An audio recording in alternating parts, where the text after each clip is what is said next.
કેન્દ્રમાં રાખી અને ભાગવત ભાખો. નારદજીએ વ્યાસજીને ચતુશ્લોકી ભાગવતનો ઉપદેશ કર્યો.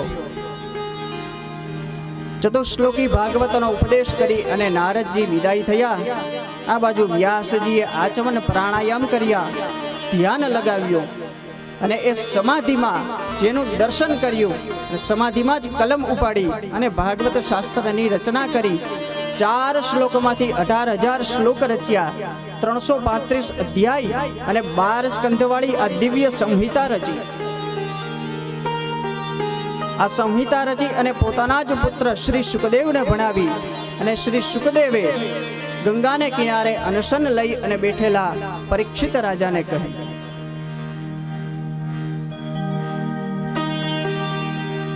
ઇદમ ભાગવતમ નામ પુરાણમ બ્રહ્મ સંમિતમ. આ ભાગવત પુરાણ એ બ્રહ્મ સંમિતમ, બ્રહ્મ સમાન છે. કથાના કથયિતા, કથાના રચયિતા શ્રી વેદવ્યાસજીની કથા આવી. હવે સૂતજી કથાના રચયિતા.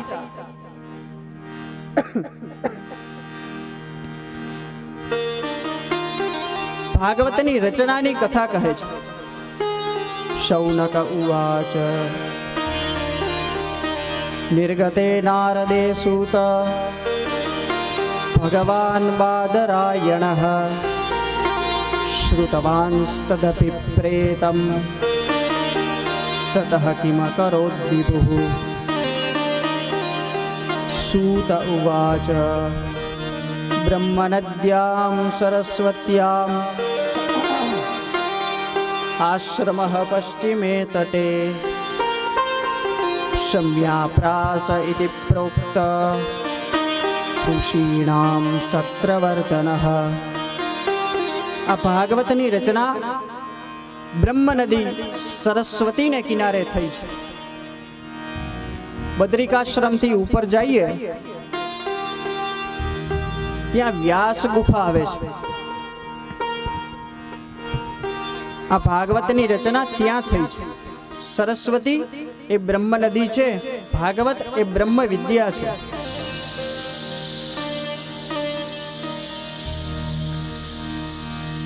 ચારે બાજુ બદરીના વૃક્ષો છે.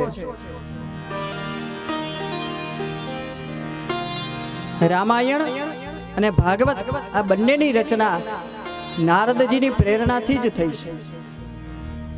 ત્યાં વાલ્મીકીજી એની પાસે નારદજી જાય છે ત્યારે વાલ્મીકીજી નારદજીને પ્રશ્ન કરે છે, કોન્વસ્મિન સંપ્રતમ લોકે ગુણવાન કશ્ચ વીર્યવાન. આ વર્તમાન સમયમાં મને કોઈ એવું ચરિત્ર બતાવો કે જેનાથી જગતને એક આદર્શ ચરિત્ર કેવું હોવું જોઈએ, જીવન કેમ જીવાય એનો એક આદર્શ પ્રાપ્ત થાય. નારદજી કહે છે, વાલ્મીકી એ આદર્શ ચરિત્ર તમારા આવી ચૂકેલા છે. ભગવાન શ્રી રામ, વર્તમાન સમયમાં ભગવાન શ્રી રામ એવું ચરિત્ર છે જેનાથી લોકોને જીવન જીવવાની પ્રેરણા મળે છે.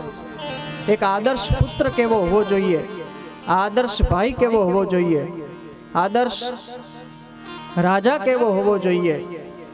એક આદર્શ ચરિત્ર બતાવવા માટે ભગવાન શ્રી રામ પૃથ્વી ઉપર અવતાર લઈ અને આવ્યા. એમ ભાગવતની રચનામાં પણ નારદજીની જ પ્રેરણા છે.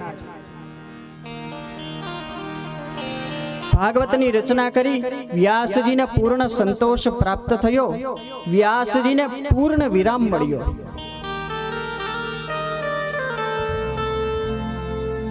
સંતો સ્વાર્થી નથી હોતા, પોતાને મળેલા સંતોષને, પ્રેમને, આનંદને વહેંચે એવા હોય છે. વ્યાસજીએ વિચાર કર્યો, મને જે ભાગવતની રચના કરવાથી જે આનંદની પ્રાપ્તિ થઈ છે એ હું વહેંચું. કોઈ યોગ્ય પાત્રની શોધમાં છે. વ્યાસજી દ્રષ્ટિ દોડાવે છે, એક પાત્ર ઉપર દ્રષ્ટિ સ્થિર થાય છે. પોતાના જ પુત્ર શ્રી સુખદેવ ઉપર.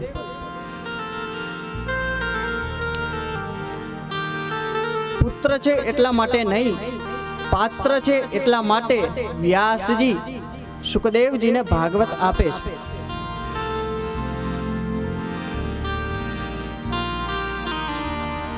પણ આ સંહિતા માટેની અમુક શરતો છે, અમુક પાત્રતા છે. એ પરમહંસ હોવો જોઈએ, એ પરમ જ્ઞાની હોવો જોઈએ, એના હૃદયમાં ભગવાન માટે પ્રીતિ હોવી જોઈએ. ભાગવત એ વિશુદ્ધ પ્રેમ શાસ્ત્ર છે.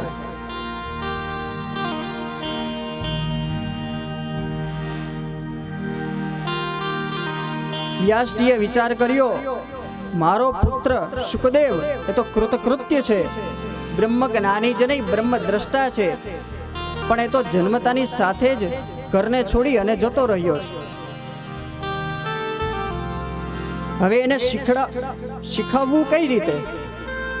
એટલા માટે પોતાના જ બે બહુ પુણ્ય કમાયેલા શિષ્યોને ભાગવતના અમુક શ્લોકો શીખવે છે.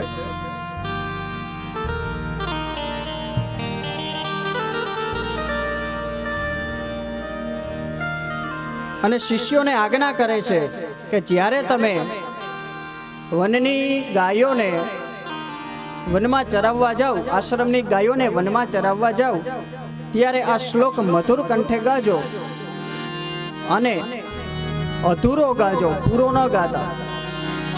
જ્યારે કોઈ એમ તમને કહે કે આ શ્લોકને પૂરો કરો, ત્યારે પૂરો કરજો અને એ વ્યક્તિને મારી પાસે લઈ અને આવજો.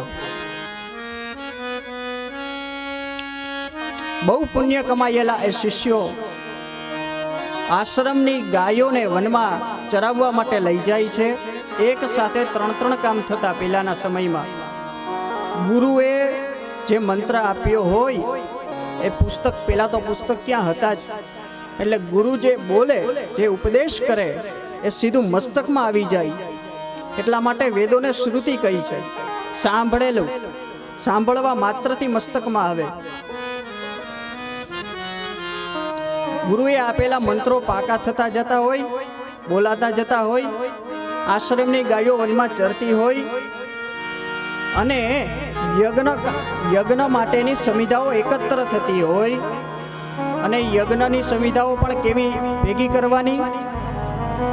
ઝાડવા ઉપરથી ડાળીઓ તોડવાની નહીં, નીચે જે પડેલી હોય એને ભેગી કરવાની, એને એકઠી કરવાની.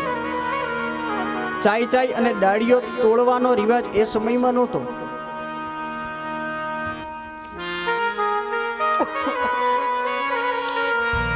વ્યાસના શિષ્યો મધુર કંઠે શ્લોક ગાય છે. રાગ છે આશાવરી, છંદ છે મંદાક્રાંતા.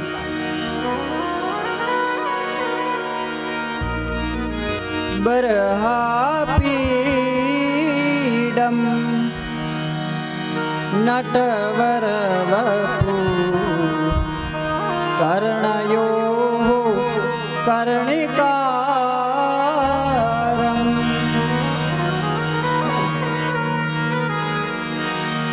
બિભ્રદ્વાસઃ કનકકપીશમ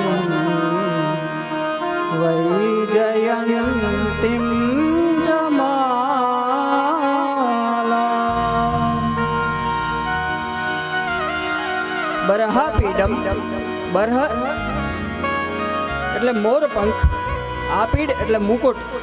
જેણે પોતાના મસ્તક ઉપર મોર પંખનો મુકુટ ધારણ કરેલો છે, જેણે નટવર સ્વરૂપ ધારણ કરેલું છે. નટ એટલે એક્ટર, વર એટલે શ્રેષ્ઠ, બેસ્ટ એક્ટર છે.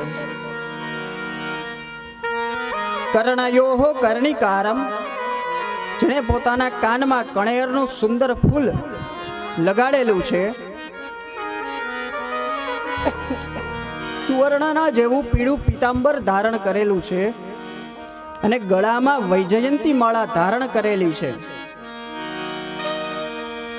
એવા નંદનંદનનું સ્વરૂપ માધુરીનો પરિચય કરાવતો આ શ્લોક છે. શ્લોક અડધો ગાય શિષ્યો અટકી જાય, વળી શરૂ કરે પહેલેથી, અડધો ગાય અને અટકી જાય. યદ્રેચ્છાથી વિચરણ કરતા કરતા શ્રી સુખદેવજી એક વૃક્ષની નીચે આવી અને પદ્માસન લગાવી અને ધ્યાન લગાવવાની તૈયારી. એટલામાં જ એમના કર્ણ ઉપર વ્યાસ શિષ્યો દ્વારા ગવાતા આ શ્લોકના અવાજ કાને પડ્યા. વ્યાસજી સુખદેવજી સમાધિ લગાવવાનું ચૂકી ગયા. બરહાપીડમ નટવર વપુ કર્ણયો કર્ણિકારમ.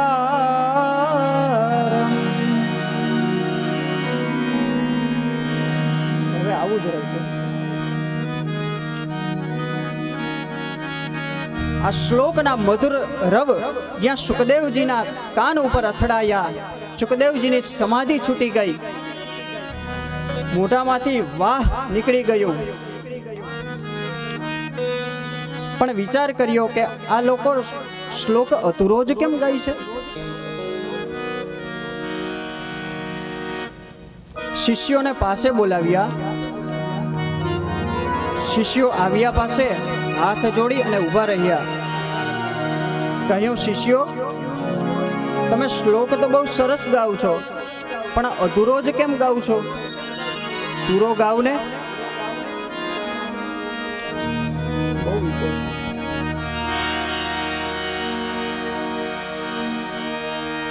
આખો શ્લોક સંભળાવો એવું જ્યારે કહ્યું, વ્યાસ શિષ્યોને આનંદ થયો. વ્યાસ શિષ્યોએ કહ્યું, બાપજી આખો સાંભળવો છે? કહ્યું, હા. વ્યાસ શિષ્યોએ આખો શ્લોક ગાયો. બરહાપીડમ નટવર વપુ કર્ણયો કર્ણિકારમ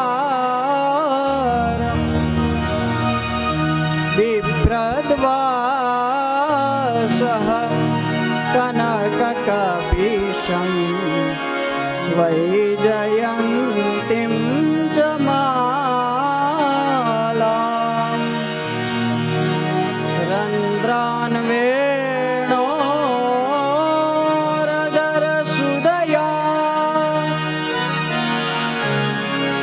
પૂરયન ગોપવૃંદૈઃ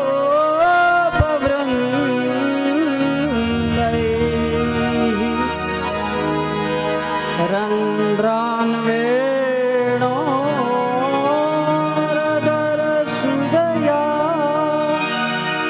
પૂરયન ગોપવૃંદૈઃ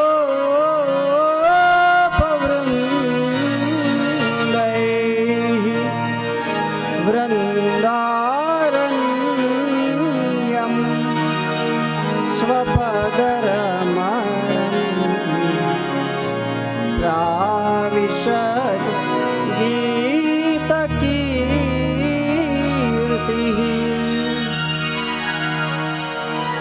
આખો શ્લોક સાંભળ્યો. ભગવાન સુખદેવજીના હૃદયમાં આનંદની સરવાણી ફૂટી, આનંદાશ્રુ વહેવા લાગ્યા. આ પ્રથમ શ્લોક એ ભગવાન શ્રી કૃષ્ણની સ્વરૂપ માધુરીનો પરિચય કરાવે છે.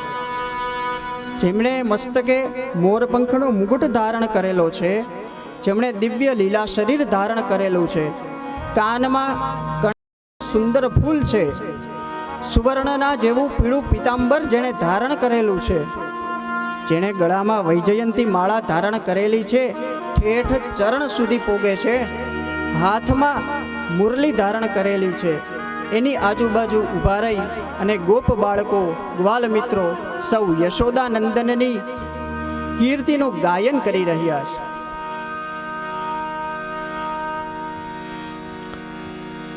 શ્લોકને સુખદેવજીએ બિરદાવ્યો. શિષ્યોએ પૂછ્યું, મહારાજ તમને ગમ્યો? સુખદેવજીએ કહ્યું, બહુ ગમ્યો. વ્યાસજીના શિષ્યોએ કહ્યું, મહારાજ બીજો સંભળાવીએ? સુખદેવજીએ કહ્યું, હા. શ્લોક બદલાયો. રાગ પણ બદલાયો.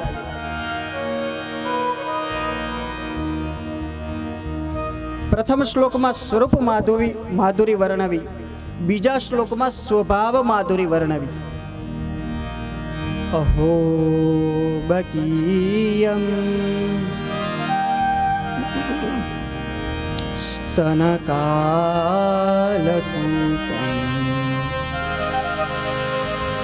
ચિકાંસયાપાય યદપ્યસાત્વી લેભે ગતિમ ધાત્ર્યુચિતાં તતોન્યમ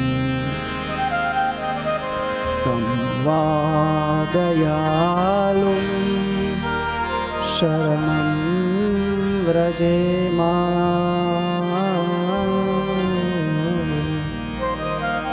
યમુનાના કિનારે ઉદ્ધવજી વિદુરજીને કહે છે, જે ખોટે ખોટી માં બની પોતાના સ્તન ઉપર વિષ લગાડી અને ધવડાવવા આવી, એવી પૂતનાને પણ પોતાની માને ગતિ આપે એવી ભગવાને ગતિ આપી. આવા દયાળુ શ્રી કૃષ્ણને છોડી અને હે ભક્ત વિદુર, અન્ય કોના શરણે જઈએ? ભગવાનના સ્વભાવ માધુરીનો શ્લોક સાંભળી અને સુખદેવજી ઝૂમવા માંડ્યા, નાચવા લાગ્યા. શિષ્યોને પૂછ્યું, શિષ્યો, આ શ્લોકો શેના છે? આ કઈ સંહિતાના શ્લોક છે? શિષ્યોએ કહ્યું, મહારાજ, ભાગવત સંહિતાના શ્લોક છે. ભાગવત સંહિતા? કહ્યું, હા. નામ તો પહેલી વખત સાંભળ્યું. કહ્યું, પહેલી વખત જ સાંભળ્યું હોય ને? હમણાં જ રચના થઈ છે. અચ્છા, તો આ ભાગવત સંહિતાના રચયિતા કોણ? વ્યાસ શિષ્યોએ કહ્યું, અમારા ગુરુ, અમારા સદગુરુ શ્રી વેદવ્યાસજી. પોતાના પિતાનું નામ સાંભળ્યું અને સુખદેવજી પોતાની જગ્યાએથી ઊભા થઈ ગયા અને વિચાર કર્યો કે આ ભાગવત સંહિતા ઉપર મારો પૂર્ણ અધિકાર છે. પિતાના ઘરે આવી, બાપના ઘરે આવી અને પિતાજીને કહીશ કે પિતા, હવે તમારી ઉંમર થઈ, વીર તૈયાર કરો અને એમાં લખો કે આ સંપત્તિ, ભાગવત શાસ્ત્ર રૂપી સંપત્તિ હું મારા પુત્ર સુખદેવને આપું છું. શિષ્યો, ચાલો હું તમારી સાથે મારા પિતાના ઘરે આવું છું ભાગવત સંહિતાને ભણવા માટે.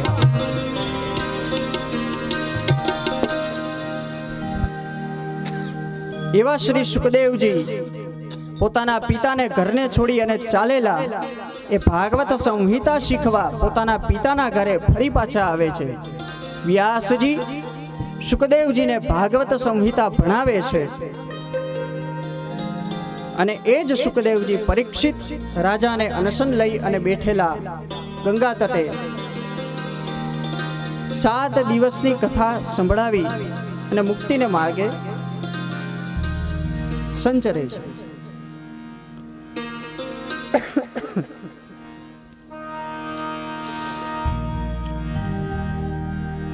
કૃષ્ણ કથાના રચયિતા વેદવ્યાસજીની કથા કહી, કૃષ્ણ કથાના કથયિતા સુખદેવજીની કથા કહી અને હવે કૃષ્ણ કથાના પરમ શ્રોતા, પરમ ભાગવત પરીક્ષિત રાજાની કથા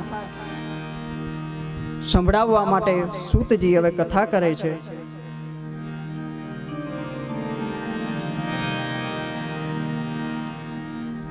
પરીક્ષિતોથ રાજર્ષેઃ જન્મ કર્મ વિલાપનમ સંસ્થાન પાંડુપુત્રાણામ વક્ષ્યે કૃષ્ણ કથોદયમ. પરીક્ષિત રાજાના દિવ્ય જન્મ કર્મની કથા સંભળાવવા પહેલા વ્યાસજી આપણને થોડી ભાગવતની કથા, ભાગવતમાં થોડો પ્રવેશ કરાવે છે.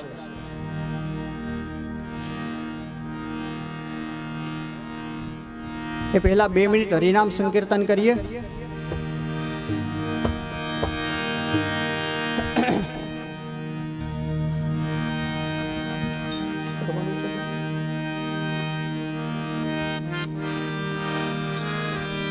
હે ગોપાલ રાધા કૃષ્ણ ગોવિંદ ગોવિંદ, હે ગોપાલ રાધા કૃષ્ણ ગોવિંદ ગોવિંદ હે ગોપાલ રાધા કૃષ્ણ ગોવિંદ ગોવિંદ હે ગોપાલ રાધા કૃષ્ણ ગોવિંદ ગોવિંદ હે ગોપાલ હે ગોવિંદ હે ગોપાલ હે ગોવિંદ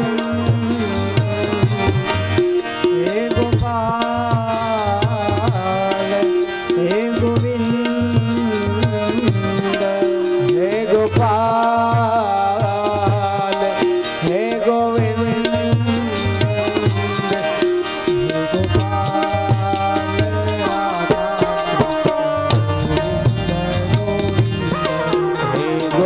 ગોપાલ રાધા કૃષ્ણ ગોવિંદ ગોવિંદ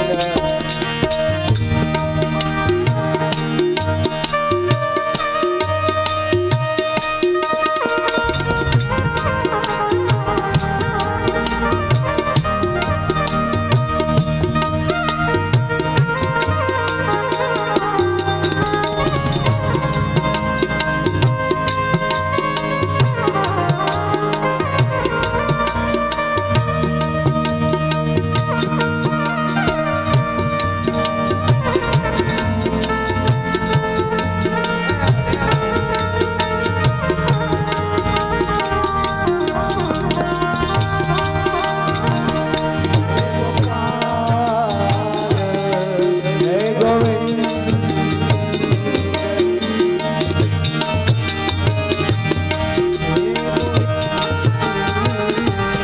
હે ગોપાલ રાધા કૃષ્ણ ગોવિંદ ગોવિંદ હે ગોપાલ રાધા કૃષ્ણ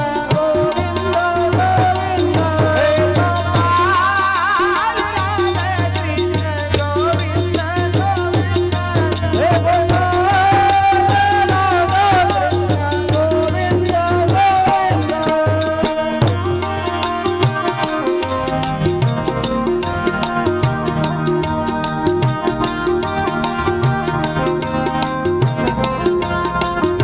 હરિ સુંદર નંદ મુકુંદા હરિ નારાયણ હરિ હરિ સુંદર નંદ મુકુંદા હરિ નારાયણ હરિ હરિ કેશવ હરિ ગોવિંદા હરિ નારાયણ હરિ હરિ કેશવ હરિ ગોવિંદા હરિ નારાયણ હરિ સુંદર નંદ હરિ હરિ નારાયણ હરિ હરિ સુંદર નંદ મુકુંદા હરિ નારાયણ હરિ હરિ સુંદર નંદ મુકુંદા હરિ નારાયણ હરિ હરિ સુંદર નંદ મુકુંદા હરિ નારાયણ હરિ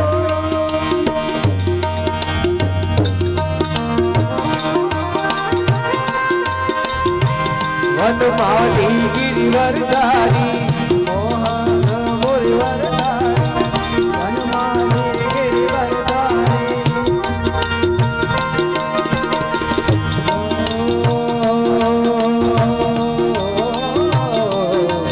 હરિ કેશવ હરિ ગોવિંદા હરિ નારાયણ હરિ હરિ કેશવ હરિ ગોવિંદા હરિ નારાયણ હરિ હરિ સુંદર નંદ જય હો!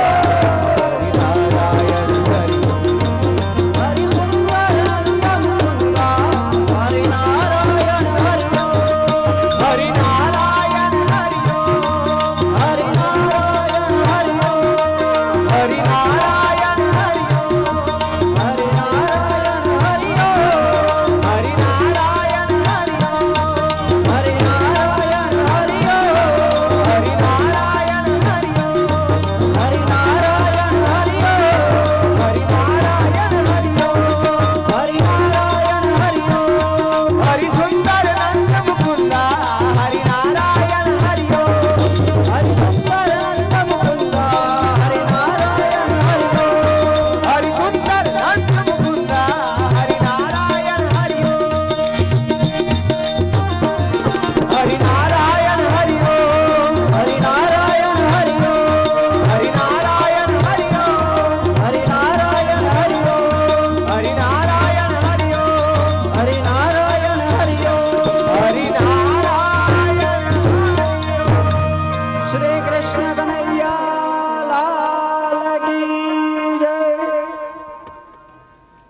હવે આજ રાખજો. સરસ સરસ. પરીક્ષિત રાજાના દિવ્ય જન્મ કર્મની કથા સંભળાવવા માટે વેદવ્યાસ મહાભારતની કથામાં લઈ જાય છે આપણને. કુરુક્ષેત્રના રણ મેદાનમાં કૌરવો પાંડવોનું યુદ્ધ ચાલી રહ્યું. કૌરવ ક્ષેત્રે ઘણી બધી હાનિ થઈ. પોતાના પક્ષની હાનિ જોઈ અને હેરાન પરેશાન થયેલો દુર્યોધન એને રાજી કરવા સારું થઈ અને અશ્વત્થામા પૃથ્વીને નપાંડવી કરવાનો વિચાર કરે છે.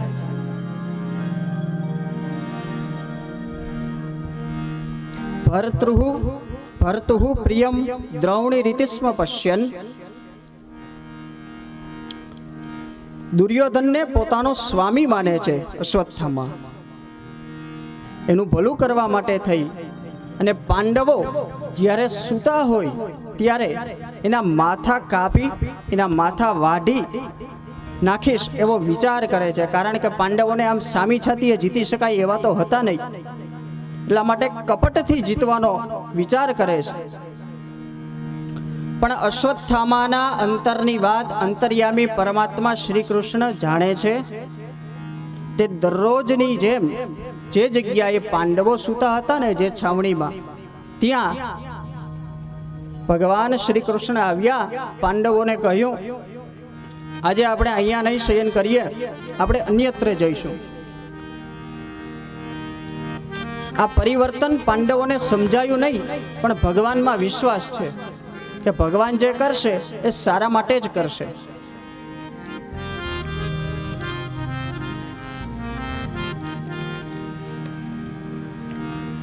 શ્રી કૃષ્ણ ભગવાન પાંડવોને લઈ અને ક્યાંક અન્યત્ર જતા રહ્યા. એ ભૈરવી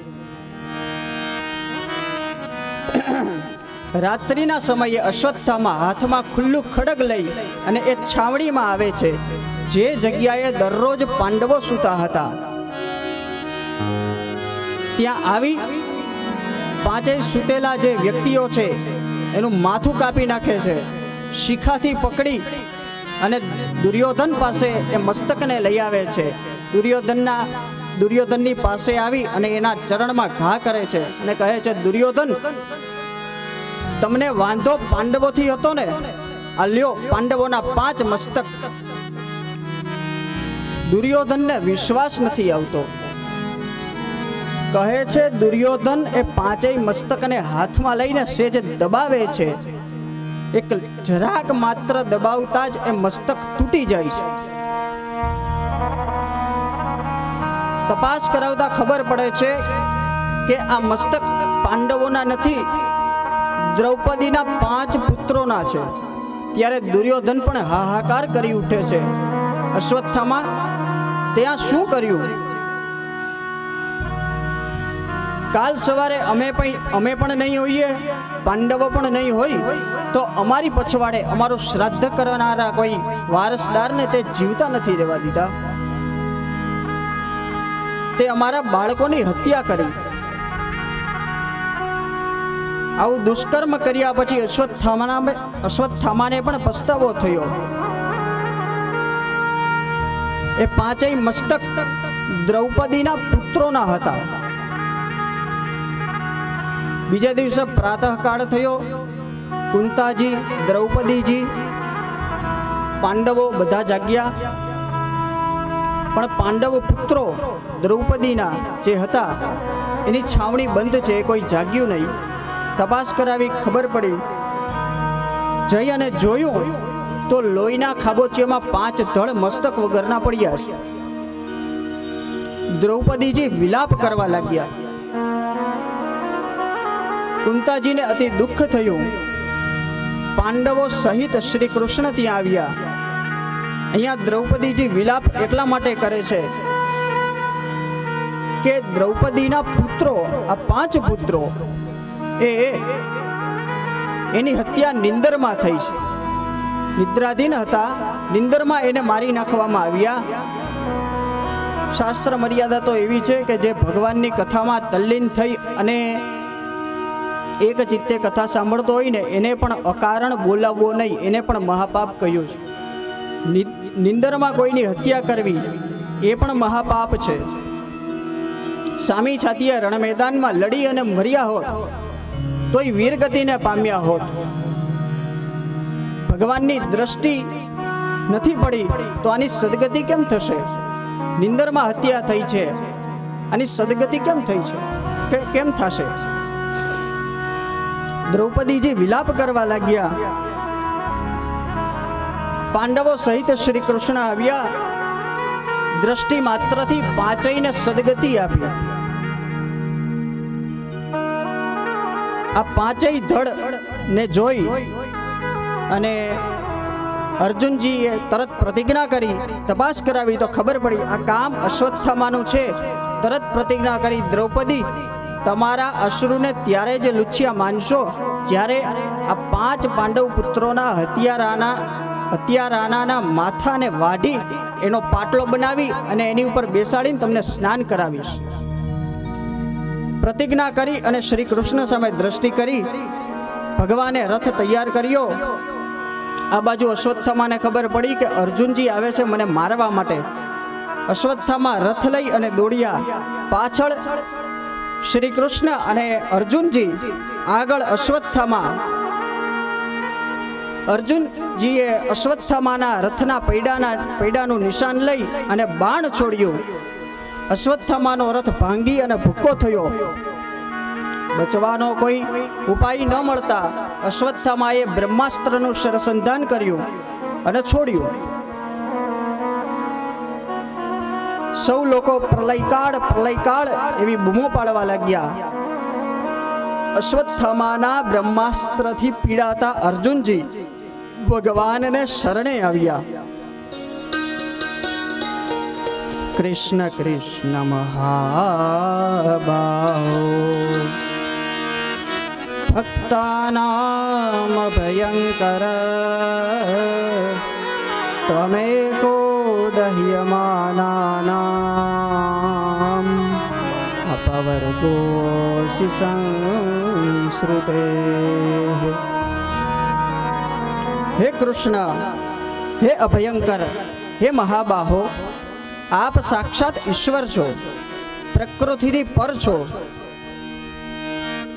હે પરમાત્મા, આ શાનું તેજ મને બાળે છે? મારી રક્ષા કરો, હું આપને શરણે છું. શ્રી કૃષ્ણ ભગવાને કહ્યું, અર્જુન મહાભયષ્ટ, ડરીશ નહીં. આ અશ્વત્થામાના બ્રહ્માસ્ત્રનું તેજ છે. એને છોડતા આવડે છે, પાછું વળતા નથી આવડતું. તમે ગુરુ કૃપાથી બ્રહ્માસ્ત્રને છોડવાની અને પાછી વાળવાની બંને વિદ્યા જાણો છો. અશ્વત્થામાના બ્રહ્માસ્ત્રની સામે તમે પણ બ્રહ્માસ્ત્રનું શરસંધાન કરો, છોડો અને પછી પાછા બંને બ્રહ્માસ્ત્રને પાછા ખેંચી લો.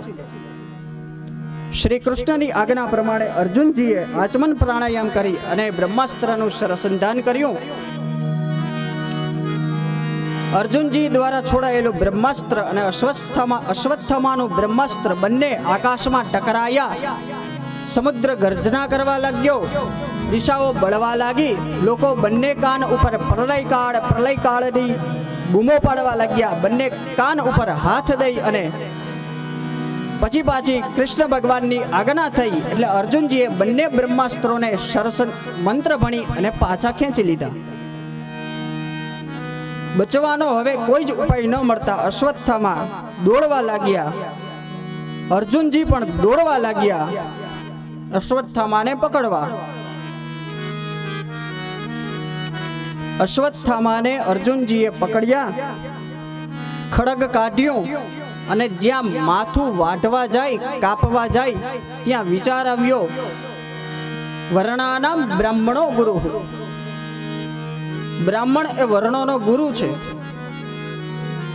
એમાં પણ અશ્વત્થામા એ તો અમારા ગુરુ દ્રોણના પુત્ર છે. વિચાર કર્યો, ખડગ પાછું મ્યાન કર્યું અને જેમ હિંસક યજ્ઞોમાં બલિના પશુને જેમ બાંધે એમ દોરડાથી બાંધ્યા.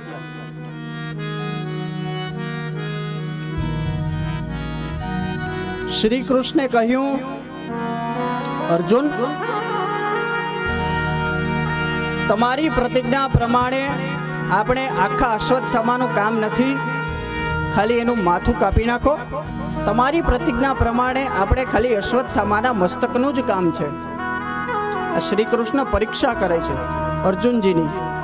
કારણ કુરુક્ષેત્રમાં યુદ્ધ શરૂ થયું એ પહેલા ભગવાને અર્જુનજીને શ્રીમદ ભગવદ્ ગીતા કહી, તો એ જ્ઞાનને હૃદયસ્થ કર્યું છે. તો જરાક ચકાસે છે ભગવાન કે અર્જુનમાં કેટલીક પાત્રતા છે, જરાક જોઉં તો ખરો. આવેશમાં વિવેકને વિસરી જાય એ અર્જુન નહીં.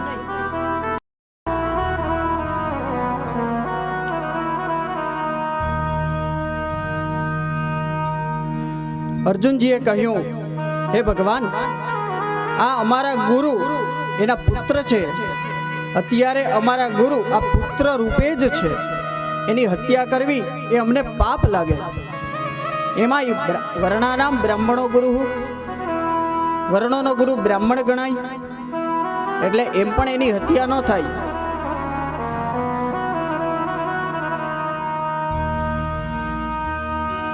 અશ્વત્થામાનું મુખ નીચું છે, કારણ કર્મ જુગુપ્સિતેન, એવું નિંદનીય કર્મ કર્યું. તથા હૃદમ પશુવત પાશબદ્ધમ અવાંગમુખમ કર્મ જુગુપ્સિતેન. અવાંગમુખ છે, નીચું મુખ છે. કર્મ જુગુપ્સિતેન, એવું નિંદનીય કર્મ કર્યું છે. એટલા માટે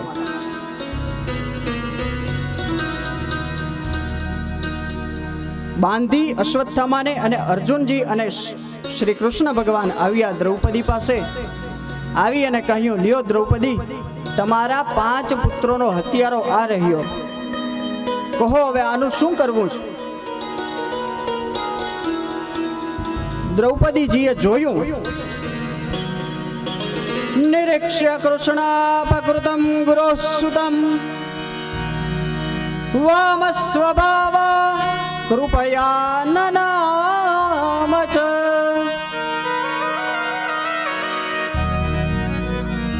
વામ સ્વભાવ કૃપયા નનામ ચ. નિરીક્ષ્ય કૃષ્ણ.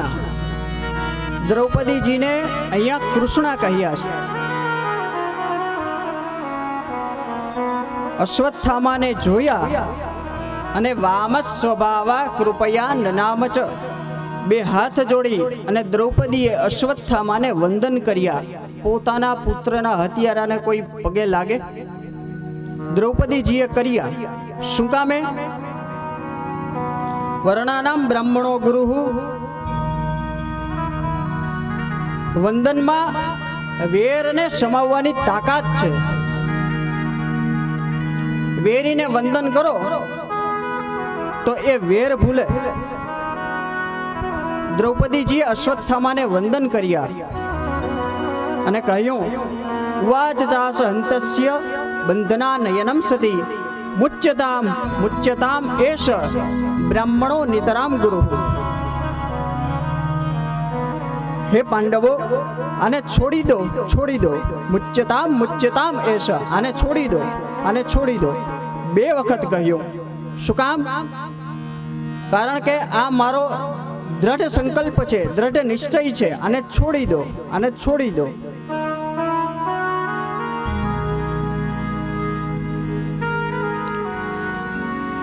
એણે ભલે ગમે તે કર્યું હોય.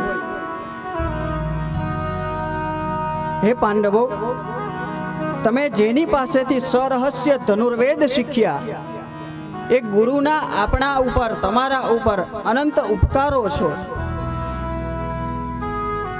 સરહસ્ય તમે અસ્ત્ર શસ્ત્ર વિદ્યા જાણી, એ ગુરુના, તમારા ઉપર, આપણા ઉપર અનંત ઉપકારો છે. સ એષ ભગવાન દ્રોણ પ્રજા રૂપેણ વર્તતે.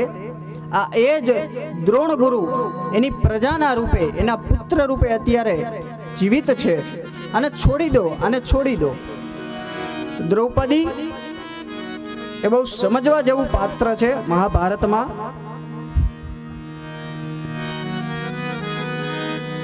દ્રૌપદી એ દયાની દેવી છે. જેવી દયા શ્રી કૃષ્ણમાં છે એવી જ દયા દ્રૌપદીમાં છે. એટલે આગળના શ્લોકમાં દ્રૌપદીને કૃષ્ણા કહ્યા. શ્રી કૃષ્ણ ભગવાને પોતાની સગી બહેન સુભદ્રાને પોતાનું નામ કૃષ્ણા નથી આપ્યું, પણ દ્રૌપદીને આપ્યું. કારણ જેવી દયા શ્રી કૃષ્ણમાં છે એવી જ દયા દ્રૌપદીમાં છે. દ્રૌપદી એ દયાની દેવી છે અને એના 5 પતિ આ પાંડવો, એનું રહસ્ય સમજવા જેવું છે. દ્રૌપદી એ દયા, પાંડવોમાં યુધિષ્ઠિર એ ધર્મનું પ્રતીક છે. એનાથી પછી ભીમસેન એ બળનું પ્રતીક છે. અર્જુનજી આત્માનું પ્રતીક છે. સહદેવ એ જ્ઞાનનું પ્રતીક છે અને નકુળ એ રૂપનું પ્રતીક છે. ધર્મની સાથે દયા હોવી જોઈએ, બળની સાથે દયા હોવી જોઈએ.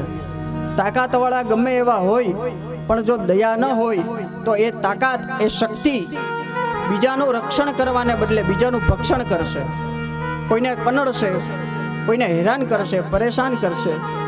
બળ સાથે દયા હોવી જોઈએ. જે ધર્મમાં દયા ન હોય એ ધર્મ જ નથી. दया धर्म को मूल है, पाप मूल अभिमान. तुलसी दया न छांडिए, जब लग घट में प्राण. दया धर्म को मूल है. दया એ ધર્મનું મૂળ છે. જે ધર્મ બીજા પ્રાણીઓની અને અન્યની હિંસા કરતા શીખવે એ ધર્મ જ નથી. ધર્મનું મૂળ છે દયા.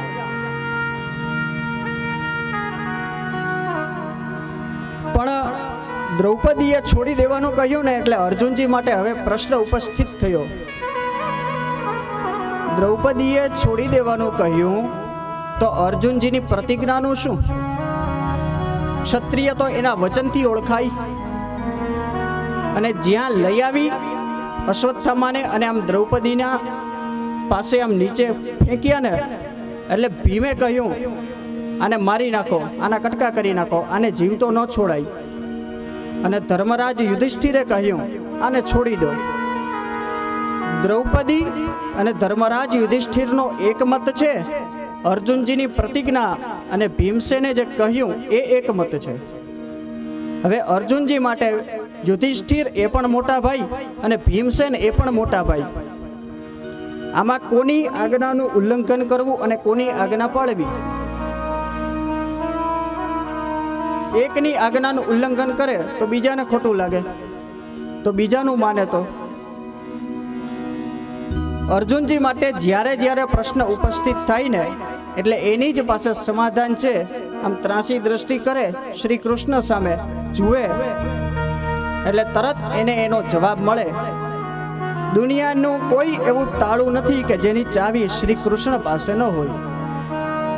આજે પણ ધર્મ સંકટમાં મુકાયા અર્જુનજી શ્રી કૃષ્ણ તરફ દ્રષ્ટિ કરી એટલે શ્રી કૃષ્ણએ સમાધાન આપ્યું. આતતાઈ વધારહણઃ. આતતાઈ ગમે એવો હોય એને મારવો જ જોઈએ. એટલે ભીમસેને તાળી પાડી, બરાબર આપણી ફેવરમાં વાત, આના કટકા કરો. પણ ત્યાં પાછા શ્રી કૃષ્ણ બોલ્યા બ્રહ્મ બંધુર્ન હંતવ્ય.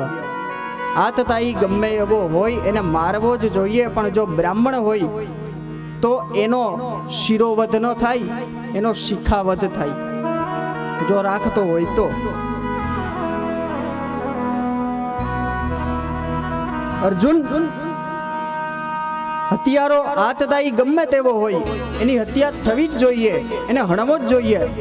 પણ એમાં એક શરત છે, જો એ બ્રાહ્મણ હોય તો એની હત્યા ન થાય, એનો શિરોવધ ન થાય, એનો શિખાવધ થાય.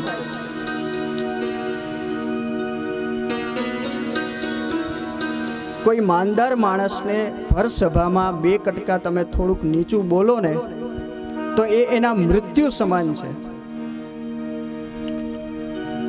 સર્પનો મણી લઈ લેવો એ એના મૃત્યુ સમાન છે. બ્રાહ્મણની શિખા કાપવી એ બ્રાહ્મણના મૃત્યુ સમાન છે. બ્રાહ્મણની જે શિખા કાપે ને એને બ્રહ્મ હત્યાનું પાપ લાગે છે. એનો શિખાવધ થાય. શ્રી કૃષ્ણ ભગવાને આજ્ઞા કરી. શ્રી કૃષ્ણ ભગવાનની આજ્ઞા પ્રમાણે અર્જુનજીએ અશ્વત્થામાની શિખાનું છેદન કર્યું. એની પાસે જે રહેલો મણી હતો એ લઈ લીધો અને પછી અશ્વત્થામાને છોડી મૂક્યા. અર્જુનજીની આજ્ઞા પણ સચવાઈ અને ગુરુદ્રોહમાંથી પણ મુક્ત થયા. પછી પાંડવોના એ પાંચેય પુત્રોના અગ્નિ સંસ્કાર કર્યા, ઉત્તર ક્રિયા કરી, સ્નાન કર્યું. પણ અશ્વત્થામાને છોડી મૂક્યા ને તે અશ્વત્થામાએ પોતાનો બદલો જે અપમાન થયું ને એને વાળવાનું નક્કી કર્યું, વેર વાળવાનું નક્કી કર્યું. અશ્વત્થામા પાંડવોના ઋણી છે કે એને જીવત દાન આપ્યું છે, પણ અશ્વત્થામા એને અપમાન માન્યું, એણે પાંડવોનો ઉપકાર ન માન્યો અને એણે પાંડવોને હણવા માટે 5 બ્રહ્માસ્ત્ર, 5 બાણ અને પાંડવ વંશનું છેલ્લું ઉત્તરાના ગર્ભમાં છે એ પરીક્ષિત રાજા, એને મારવા માટે બ્રહ્માસ્ત્ર મોકલ્યું.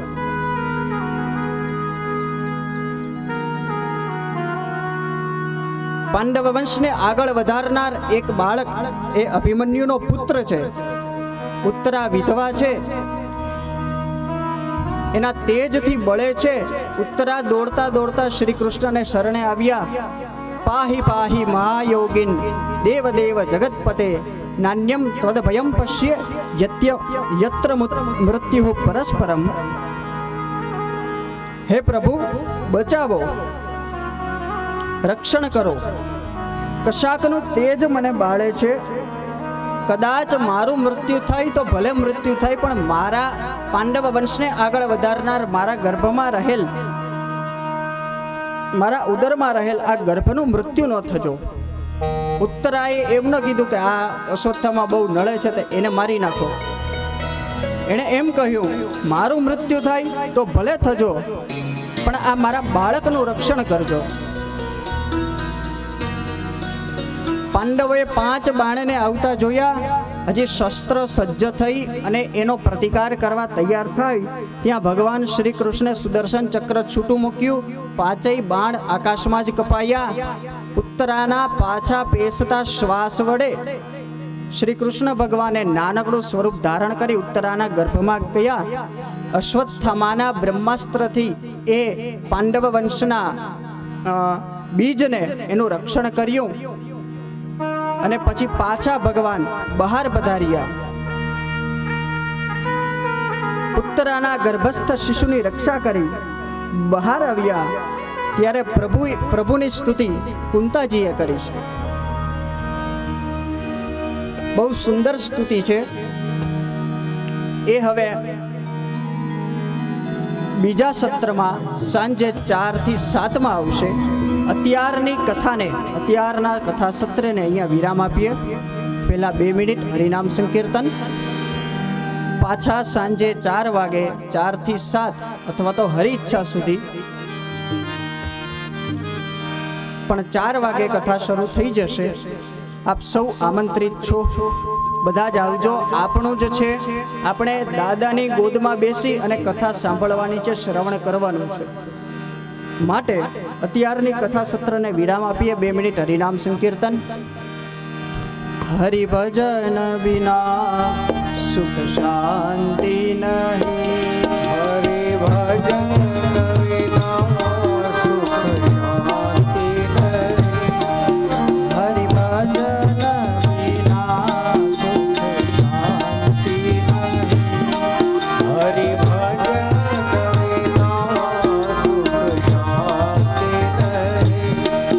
શ્રી રામ વિના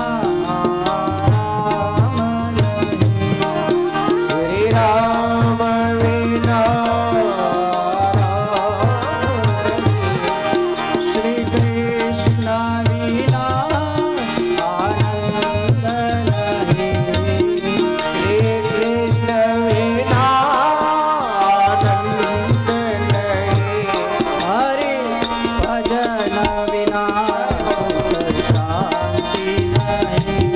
હરિ ભજન વિના સુખ શાંતિ નહીં.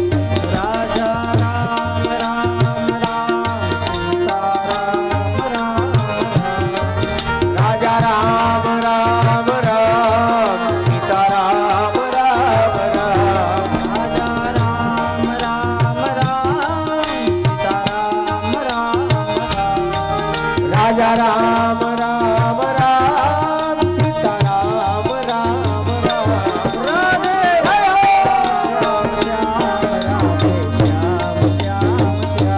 રાધે શ્યામ શ્યામ શ્યામ રાધે શ્યામ શ્યામ શ્યામ રાધે શ્યામ શ્યામ શ્યામ. રાધે શ્યામ શ્યામ શ્યામ રાધે શ્યામ શ્યામ શ્યામ રાધે શ્યામ શ્યામ શ્યામ રાધે શ્યામ શ્યામ શ્યામ. સીતા રામ રામ રામ સીતા રામ રામ રામ. સીતા રામ રામ રામ સીતા રામ રામ રામ. પ્યારે શ્યામ શ્યામ શ્યામ પ્યારે શ્યામ શ્યામ શ્યામ. પ્યારે શ્યામ શ્યામ પ્યારે શ્યામ શ્યામ શ્યામ. પ્યારે શ્યામ શ્યામ પ્યારે શ્યામ શ્યામ શ્યામ. પ્યારે શ્યામ શ્યામ પ્યારે શ્યામ શ્યામ શ્યામ. શ્રી દ્વારિકાધીશ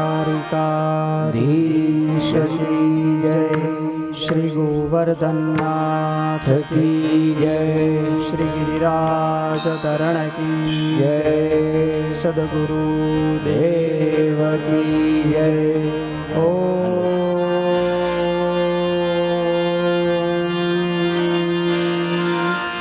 નમઃ પાર્વતી પતય હર હર મહાદેવ.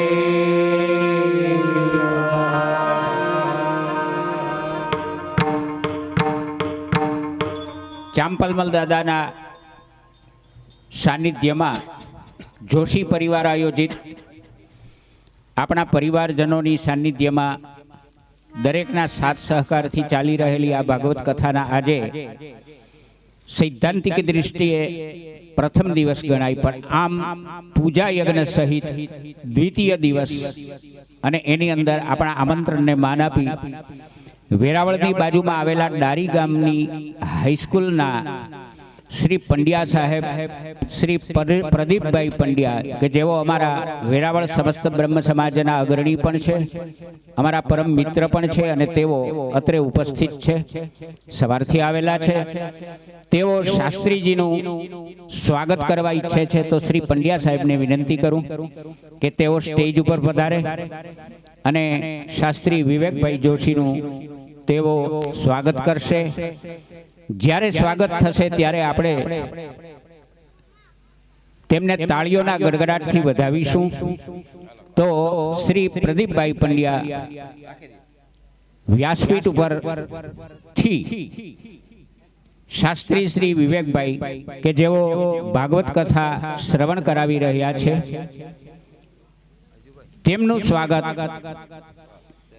શ્રી પ્રદીપભાઈ પંડ્યા ડારી હાઈસ્કૂલ તેમને તાળીઓના ગડગડાટથી આપણે વધાવીએ.